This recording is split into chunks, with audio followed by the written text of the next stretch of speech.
Hey guys, Yahash, we're here with Simple Keys. Welcome back to another video. In this lesson, we're going to learn how to play All the Things Your Man Won't Do by Joe. This came in as a request. It's got some really nice chords. You don't hear a lot of these chords often in today's music, especially in R&B, but this is going to be a great lesson to expand your chord vocabulary and also help you learn how to modulate and change between keys and still make the song sound musical and pleasing to your ear. So let's go ahead and dive into this. This song is in the key of F sharp major, or you can also say D sharp minor. But to keep it simple, we'll just call it F sharp. So it's going to be the key of F sharp major, and it's going to modulate briefly into the key of A major. It's got this really nice transition. It sounds like this. That's a different key. So that's an interesting way of approaching a song, and that's going to be the bridge section. Now, this song really only has around 3 sections. It has the intro, which is very similar to the chorus. So that's part 1, and then part 2 would be like the bridge, which would be like the pre-chorus, and then you'd have the chorus pretty much. So it's just 3 sections.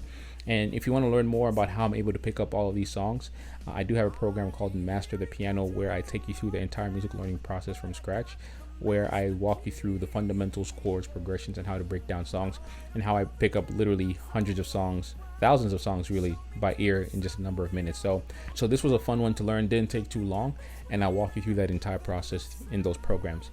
And if you also want to learn how to play in all 12 keys, I do have a guide you can download over at the site. It's going to walk you through the 12 major and minor keys. It will be important for this because we will be playing outside of the key of F sharp major. We'll jump into A major briefly, then go back to F sharp major. So it will be good to understand how to play in all 12 keys to be able to play this song effectively.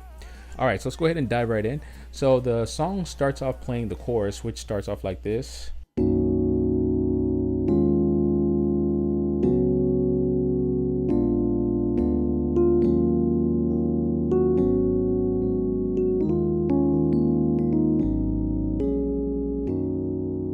Okay, so we'll start there, and then I'll show you the verse, then I'll show you the chorus. All right, so the intro is going to be using the exact same chords as the chorus. So I'm going to play the basic chords. So the chords you can play here is essentially a B major 7. So B octaves, A sharp, D sharp, F sharp. Next chord is a 6. So we're going to go from the 4, 6. So this is going to be like a D sharp 7. Dominant 7 is sus2, sus4. Another way to think about it is just play a D sharp over a C sharp major chord in your right hand. So B major 7,